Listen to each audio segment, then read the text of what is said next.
What do you do with a fan and you're a carnivore? Stay tuned.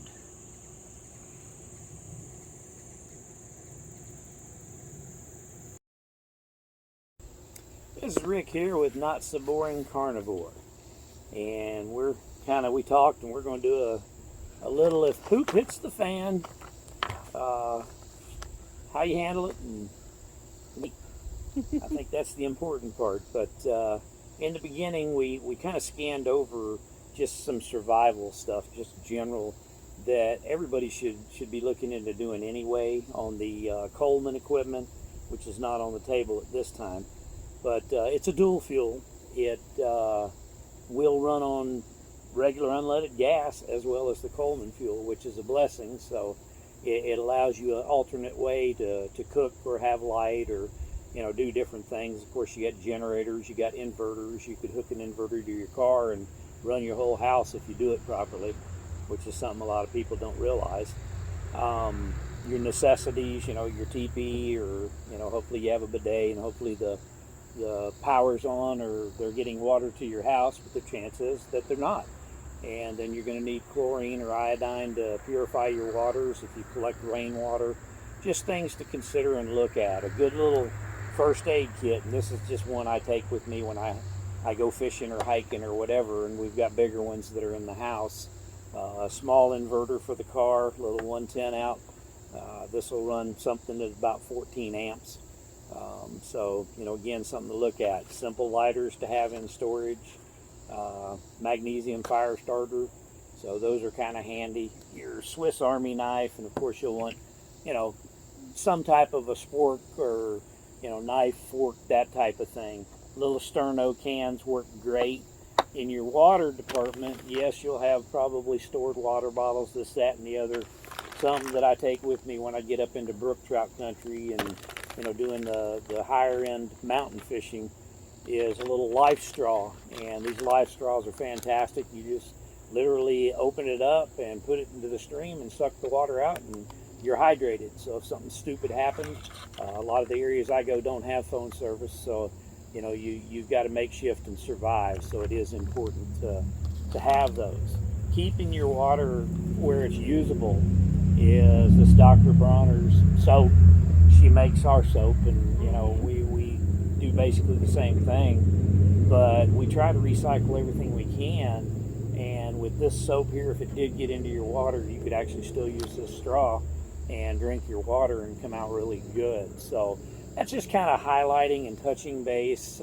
You could get into solar, you can get into battery backups with inverters, all these different things. And if you'd like us in the future to actually do an actual in-depth, these are things you can do with solar panels, inverters, this, that, and the other. We have all this stuff, we could do it. But the other thing is that you're carnivore. And for me, I'm kind of a very relaxed carnivore. I won't say very relaxed, but I do eat tart cherries to help my inflammation in my hips. And this coming week, Wednesday morning, I get cut on and get my hip replaced. So thank God for that. I'm ready for that pain to be gone. I've had no pain meds for a few days now, and normally I'll take, and I can eat the dandelion flowers, or I can have a Tylenol. When he says pain meds, he means like naproxen. Yeah, naproxen and Aleve, Tylenol is my pain meds, and I'm not taking any. So I used to say they don't do nothing for me. Now I feel the pain, and I know what they did for me. So it's time to get it done.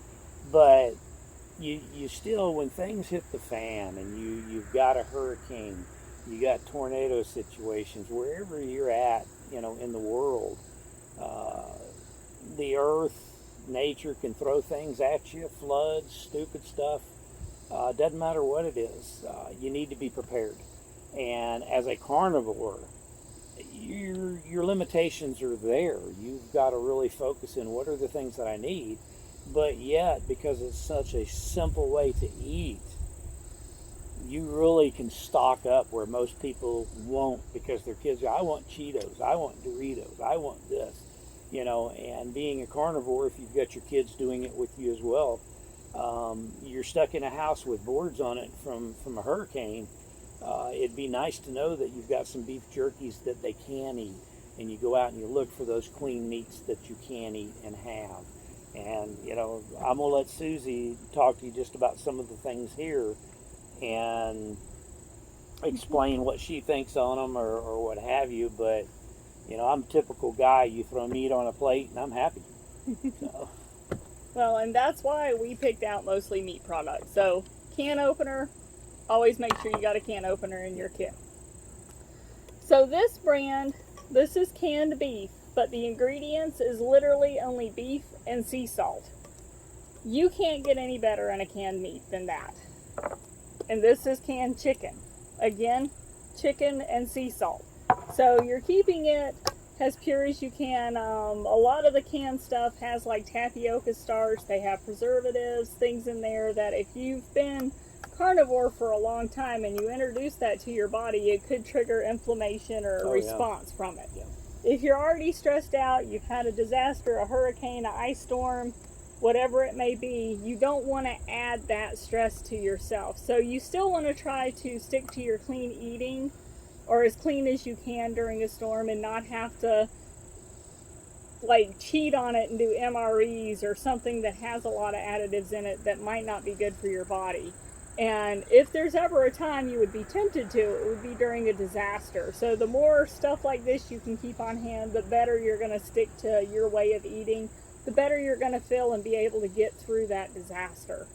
So we've got beef and chicken here, sardines and water. So he can tell you a little more about the sardines. They're very nutritious. He eats them almost every day. Yep. And they've tremendously helped him. Yeah, I gotta do a quick shout out to Dr. Ken Berry, and he really opened my eyes through my wife because she found him into the carnivore and really eating to live instead of living to eat. And my doctors wanted me on statins. They wanted to do all this crap for cholesterol, this, that, and the other. And I was a fat boy. You'd call me Bubba.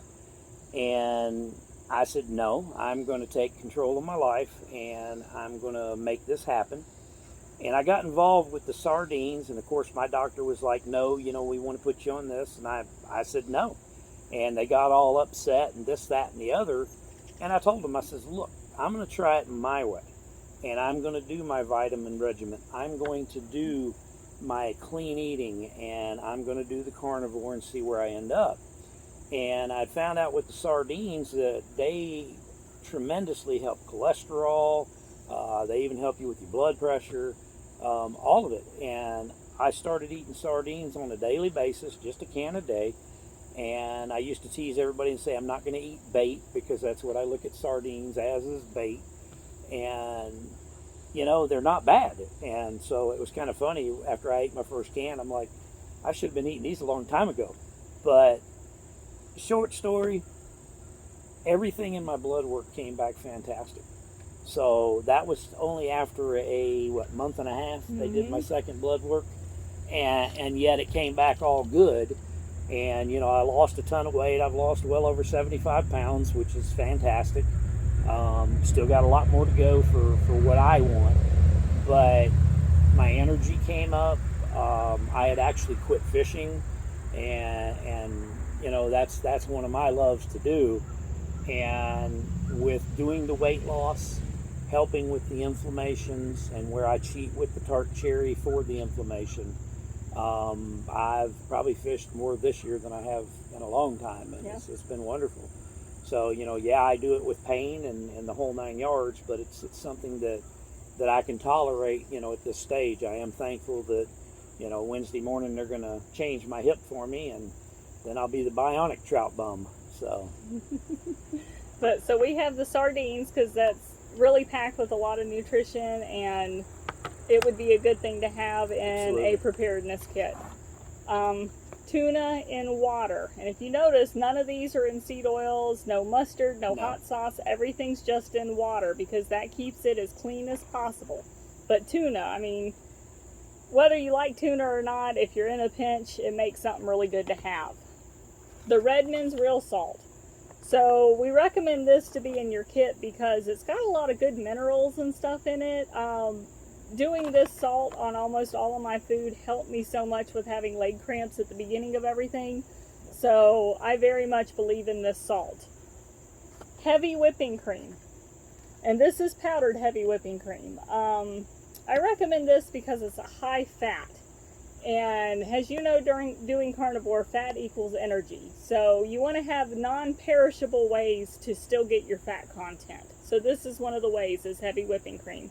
We actually use this every morning in our coffee. And if I want some like warm milk or something, I put heavy whipping cream in the water and mix it up. You can mix it up with regular water, put it in the fridge. It'll get thick like heavy whipping cream. So there's a lot you can do with this stuff, but I recommend that for a preparedness kit. Powdered butter. Anyone that follows me on Instagram knows I put this on my steak. I love this stuff. It's essentially just butter that's been powdered. The ingredients, you can look it up, look on the back. I'm going to have a link to it. It's buttercream and milk, powdered. That's it. So that's how I keep my fat up, because I don't always like the sticks of butter. I guess it's just sometimes the texture of it, or, you know, putting it on my steak, it tends to melt, and then I'm stuck sopping it up, where when I put the powdered stuff on there, I eat every bit of it.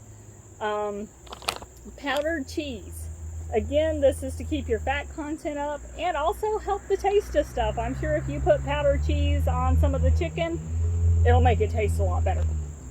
Beef gelatin, very high in collagen, water soluble. If you put it in water, it's going to dissolve super quick, and it's going to keep your joints and everything kind of functioning. If you're thirsty for something, you want a little bit of flavor, put a little beef gelatin in there. It's just going to kind of keep you going and keep you healthy during this. And then this is egg white powder. However, I'm going to recommend whole eggs. We just don't have ours in yet. Yep. But you can do a lot with the whole egg powder. You mix it with water. You can cook with it, mix it with some of this stuff to make a nice meal. And again, you get those nutrients, you get that fat content. So it does help. So this is kind of my go-to stuff to have a preparedness kit if you want to stay on carnivore, and especially this stuff. Our son's going to work, so I was waving at him. Bye, love you!